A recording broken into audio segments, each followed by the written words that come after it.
Imagine करा एक world cup जिथे ग्लोबल स्पोर्ट मधील सगळ्यात मोठी रायव्हलरी अचानक डिसअपियर होते. ना पॅक्ड स्टेडियम्स, ना इलेक्ट्रिक एटमॉस्फिअर, ना जगभरातील लोकांची स्क्रीनवर टिकून असलेली नजर. त्याच्या जागी येतात कॉन्ट्रोवर्सी, पॉलिटिकल टेन्शन आणि इंटरनॅशनल क्रिकेटच्या स्पिरिटवर मोठा क्वेश्चन मार्क. पाकिस्तानचा रिपोर्टेड डिसिजन की तो इंडिया विरुद्ध T20 world cup match boycott करेल याने एक्झॅक्टली तेच घडवलं जे फक्त क्रिकेट पुरतं सीमित नसून डिरेक्टली इंटरनॅशनल क्रिकेट कौन्सिलच्या अथॉरिटी, न्यूट्रलिटी आणि इथिकल फ्रेमवर्कला चॅलेंज करतं. या कॉन्ट्रोवर्सीचे रूट्स आहेत पाकिस्तानचा वाढत चाललेला डिससॅटिस्फॅक्शन मध्ये, ज्याला ते ICCचे बायस डिसिजन्स म्हणून बघतात.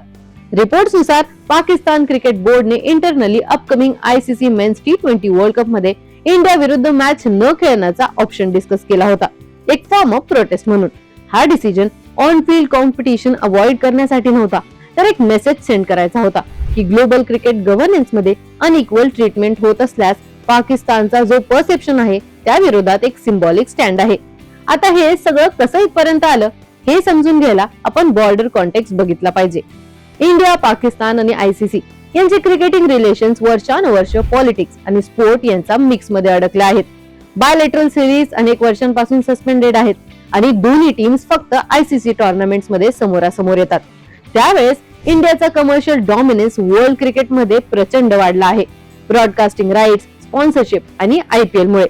ही फायनान्शियल रियालिटी नेहमी अक्युजेशन्स घेऊन येते की ICCचे काही डिसिजन्स इंडिया सेंट्रिक असतात आणि हा आरोप पाकिस्तानने पब्लिकली अनेक वेळेस केला आहे. पाकिस्तानचं फ्रस्ट्रेशन काही रिसेंट ICC रिलेटेड डेव्हलपमेंट्समुळे अजून इंटेन्सिफाय झाला. यात venue selection, match scheduling, revenue sharing models आणि पाकिस्तानच्या फेअरनेस आणि न्यूट्रलिटी बद्दलच्या कन्सर्न्सवर ICC कडून दिसणारा लॅक ऑफ रिस्पॉन्स या सगळ्या गोष्टी होत्या. PCB मध्ये असं फील होऊ लागलं की ऑफिशियल्सने चॅनल थ्रू प्रोटेस्ट केल्यावर पण काही कॉन्क्रीट बदल होत नाही.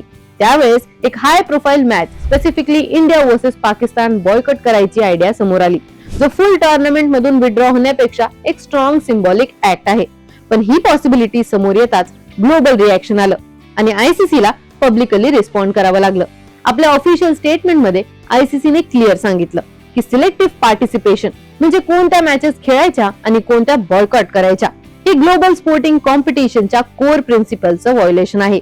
ICC नुसार एकदा टीम वर्ल्ड कप साठी क्वालिफाय झाली, ती कम्प्लीट शेड्यूल एक्सेप्ट करते. पॉलिटिकल किंवा ऍडमिनिस्ट्रेटिव्ह डिसएग्रीमेंट्समुळे इंडिव्हिज्युअल फिक्चर्स चूज करू शकत नाही.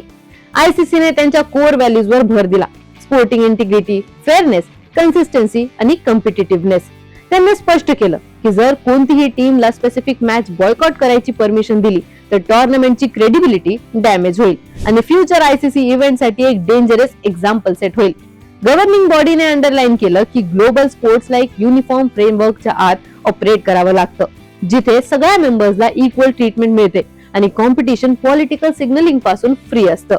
त्याच वेळेस ICCने हे पण एक्नॉलेज केलं की नॅशनल गव्हर्नमेंटचा इन्फ्लुएन्स काही वेळेस स्पोर्टिंग डिसिजन्सवर असतात, एस्पेशली सेन्सिटिव्ह जिओपॉलिटिकल सिच्युएशन मध्ये. पण त्यांनी क्लिअर सांगितलं की ICC इव्हेंट्स मध्ये पार्टिसिपेशन रिलेटेड डिसिजन्स हे ग्लोबल गेम आणि फॅन्सच्या इंटरेस्ट मध्ये पाहिजे. ICCने हे पण पॉइंट आउट केलं की असा बॉयकॉट झाल्यास पाकिस्तान मधील लाखो क्रिकेट फॅन्स पण डिरेक्टली अफेक्ट होतील, कारण इंडिया पाकिस्तान मॅचेस हे जगभरातील सगळ्यात जास्त बघितल्या जाणाऱ्या स्पोर्टिंग इव्हेंट्स मध्ये येतात. ICCने PCBला पॉसिबल लॉंग टर्म कॉन्सिक्वेन्सेस बाबत पण सावधान केलं. यात डिसिप्लिनरी ऍक्शन, फायनान्शियल पेनल्टीज किंवा रेप्युटेशनल डॅमेज होण्याची शक्यता आहे जर हा बॉयकॉट टुर्नामेंट रेग्युलेशनचा भंग करत असेल तर. त्याहून महत्वाचं म्हणजे ICCने वॉर्न केलं की त्यांच्या अथॉरिटीला रिपीटेडली चॅलेंज केल्यास इंटरनॅशनल क्रिकेटचं स्ट्रक्चर कमजोर होईल, जिथे मेंबर बोर्ड्स मधला कॉपरेशन हा स्पोर्टच्या सर्व्हायव्हल साठी क्रिटिकल आहे. पाकिस्तानच्या दृष्टिकोनातून हा प्रोटेस्ट कधीही कॉम्पिटिशन पासून पळ काढण्यासाठी नव्हता.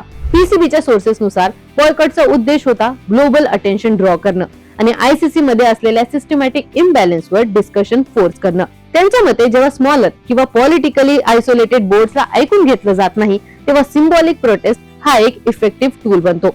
पाकिस्तानसाठी सायलेन्स म्हणजे एक्सेप्टन्स आणि बॉयकॉट हा सायलेन्स तोडण्याचा प्रयत्न होता. पण क्रिटिक्स म्हणतात की असा स्टेप पाकिस्तानला अजून आयसोलेट करू शकतो. फॉर्मर क्रिकेटर्स आणि एनालिस्टने ही वॉर्निंग दिली की इंडिया विरुद्ध खेळायला रिफ्युजल देणे बॅकफायर होईल आणि ICC मध्ये पाकिस्तानचे पोझिशन अजून वीक होईल. काही लोकांनी पण हे सांगितलं की शेवटी जेव्हा पॉलिटिक्स स्पोर्ट्सवर डॉमिनेट करतं तेव्हा फॅन्स सगळ्यात जास्त सफर करतात. ही सगळी परिस्थिती ग्लोबल क्रिकेट गव्हर्नन्स मधला एक मोठा इश्यू एक्सपोज करते. आयसीसी कडून एक्सपेक्टेशन्स असतात की त्यांनी एक न्यूट्रल गव्हर्निंग बॉडी म्हणून काम करावं, जिथे कमर्शियल प्रेशर आणि इथिकल रिस्पॉन्सिबिलिटी यांच्यामध्ये बॅलन्स ठेवला जातो. त्यांच्या प्रिन्सिपल्स मध्ये फेअरनेस, इन्क्लुझिव्हिटी आणि सगळ्या मेंबर्स नेशनसाठी इक्वल अपॉर्च्युनिटी आहे, रिगार्डलेस मार्केट साईज किंवा पॉलिटिकल पॉवर. आता T20 वर्ल्ड कप जवळ येत असताना अनसर्टिनिटी अजून कायम आहे. पाकिस्तान खरंच आपला प्रोटेस्ट फॉलो करतील का, आणि आयसीसी तर त्यांच्या डिसिजनवर पूर्णपणे ठाम दिसताय. आता पाकिस्तानचं बिहेवियर तुम्हाला कसं वाटलं हे आम्हाला कमेंट्स मध्ये कळवा, आणि अशाच क्रीडा विषयक ट्रेंडिंग अपडेटसाठी AGC स्पोर्ट्सला सबस्क्राईब करायला विसरू नका.